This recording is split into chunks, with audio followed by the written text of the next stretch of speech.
So from my start line, I divide my shoulder 16 by 2, it gave me 8, and I came down by 1 inch and sloped it to the midpoint. So at this point, I'm placing what I got from my armhole, from my shoulder to my armhole, and now I just brought it out. I'm marking at 3.3 inches from the shoulder line. This is standard for any body size, 3 inches from the shoulder line. Right now I'm going ahead placing my bust span. My bust span is 10 inches, divided by 2 is 5, so that is what I just placed. You need to know your bust span to do this. So right now I will just bring out my vertical points. My vertical points, that's the chest line, the upper chest line, the bust point, the under bust, and the half length.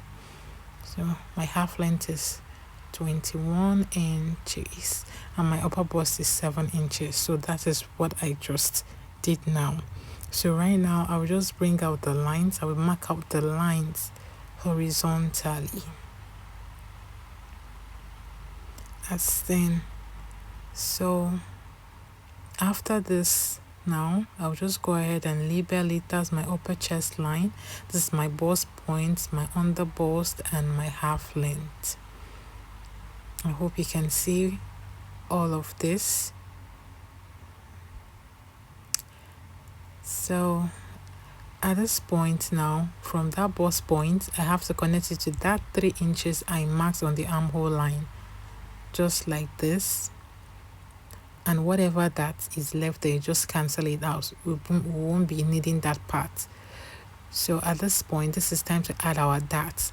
I'm adding 2.5 inches darts on the half length, on the under bust line, on the bust line, across, just like this, across the armhole. Like I added to 2.5 inches straight up, and I connected it like this. You can see. So if you have a smaller bust, if you're working with a smaller bust, you should use 2 inches or 1.75, like I am going to put in the description. So right now, look at it. I am making my bust curve. This is that bust curve. You have to be careful at this point, because however rounded you make this part determines how rounded and how curvy your bust is going to look, how nice it's going to look. So be careful there. If you can't use a free hands, you can use your curve ruler. So here I am placing my horizontal measurements divided by 4. You know how we do that. You divide by 4 and add allowance. But on the under bust line, that place I took away that 2.5 inches that, I am still going to add extra 2.5 inches that is replacing the dart. After placing my horizontal measurement divided by 4, I add 2.5 inches and now add my normal allowance. Whatever allowance you're using, here I'm using 1.5, so you can use 2 inches allowance. It's all your choice. So literally we are almost done with this. Like this is almost done. This is almost done. So at this point, if you have watched this video up to this point, I would like you to like, share, and leave a comment in the description if this video has been helpful to you. If it was helpful, if it's been helpful to you, please do not ignore. Okay, so right now I am trying to match up the two dart legs, measuring up the dart legs to know the difference. So here the other dart leg is not complete, so I had to add 2.5 inches to it, extend by 2.5 inch. This video I am uploading on my YouTube channel.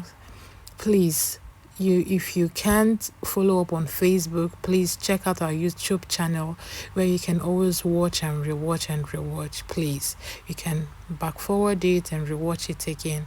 Please, that is why I'm making this documentary for us. So here, if you're interested in the yoke, you can add your neckline.